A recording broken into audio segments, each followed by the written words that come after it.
GK kids. कुएं का पानी। एक किसान बहुत परेशान था। उसे अपने खेतों को सींचने के लिए पानी की जरूरत थी। इसलिए वह कई दिनों से अपनी जमीन के आसपास किसी कुएं की तलाश कर रहा था। इसी तलाश में वह घूम ही रहा था कि अचानक उसे एक कुआं दिखा। यह कुआं उसके खेतों से बहुत नजदीक था, इसलिए किसान बहुत खुश हुआ। उसने सोचा कि अब उसकी परेशानी खत्म हो गई। यह सोचकर वह खुशी खुशी घर चला गया। अगले दिन वह पानी लेने कुएं पर पहुंचा।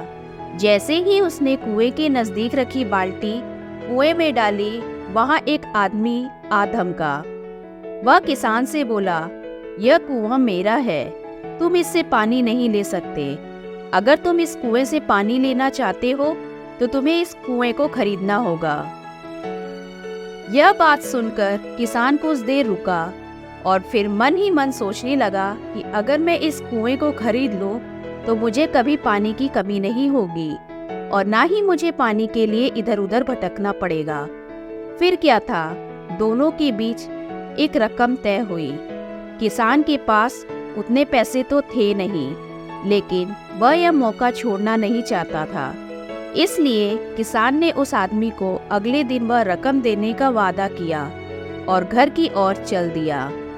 किसान के लिए कुआं खरीदने का यह अच्छा मौका था, इसलिए वह इस काम में जरा भी देर नहीं करना चाहता था। घर पहुंचते ही उसने अपने करीबियों और दोस्तों से इस बारे में बात की और कुएं के लिए तय हुई रकम का इंतजाम करने में जुट गया। थोड़ी भाग दौड़ और कोशिश के बाद आखिरकार उसने वह रकम जमा कर ली। अब वह पूरी तरह से निश्चिंत हो चुका था कि उसे कुआं खरीदने से कोई नहीं रोक सकता। जमा हुए पैसों को लेकर वह फिर घर चल दिया।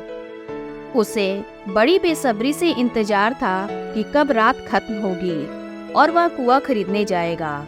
इसी सोच में वह पूरी रात सो नहीं सका। अगले दिन सुबह होते ही वह कुआं खरीदने निकल पड़ा।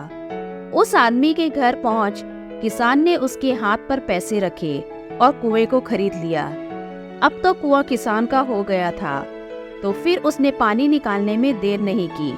जैसे ही किसान ने कुएं से पानी निकालने के लिए बाल्टी उठाई, उस आदमी ने फिर बोला, ठहरो, तुम इस कुएं से पानी नहीं निकाल सकते। मैंने तुम्हें कुआं बेचा है, कुएं का पानी अभी भी मेरा है। किसान मायूस हो गया और न्याय के लिए राजा के दरबार में शिकायत करने पहुंच गया। मालूम है उस राजा का नाम क्या था? राजा अकबर। राजा अकबर ने उस किसान की पूरी कहानी सुनी और फिर उस आदमी को दरबार में बुलाया जिसने वह कुआं बेचा था। राजा का फरमान सुनते ही वह आदमी भागा भागा दरबार में हाजिर हो गया। राजा ने उससे पूछा, जब तुमने इस किसान को अपना कुआं बेच दिया तो फिर इसे पानी क्यों नहीं लेने दे रहे हो? आदमी बोला, महाराज, मैंने इसे केवल कुआं बेचा था, पानी नहीं। यह बात सुनकर राजा भी सोच में पड़ गए।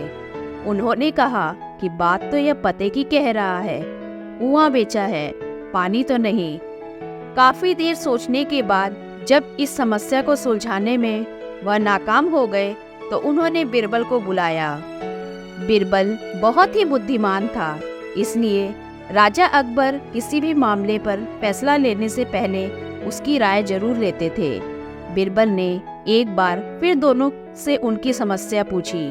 पूरी बात जानने के बाद बिरबल ने उस आदमी से कहा, ठीक है, तुमने कुआं बेचा, पानी नहीं। फिर तुम्हारा पानी किसान के कुएं में क्या कर रहा है? कुआं तुम्हारा नहीं है, फौरन अपने पानी को कुएं से बाहर निकालो। बिरबल का इतना कहते ही उस आदमी को समझ आ गया कि अब उसकी चालाकी किसी काम नहीं आने वाली। उसने राजा से फौरन माफी मांगी और माना कि कुएं के साथ उसके पानी पर भी किसान का पूरा अधिकार है। यह देखकर राजा अकबर ने बिरबल की बुद्धिमानी की तारीफ की और कुआं बेचने वाले आदमी पर धोखेबाजी के लिए जुर्माना लगाया। शिक्षा। किसान और कुएं की कहानी से पता चलता है कि अपने आप को दूसरे से अधिक चालाक नहीं समझना चाहिए। साथ ही धोखा देने की आदत से भी दूर रहना चाहिए, क्योंकि कोई ऐसा भी हो सकता है जो आपसे भी अधिक बुद्धि का इस्तेमाल करना जानता हो। ऐसे में आपका धोखा पकड़ा जाएगा और आपको अपने किए का भुगतान करना होगा, जैसे इस कहानी के अंत में कुआं बेचने वाले आदमी को करना पड़ा। धन्यवाद।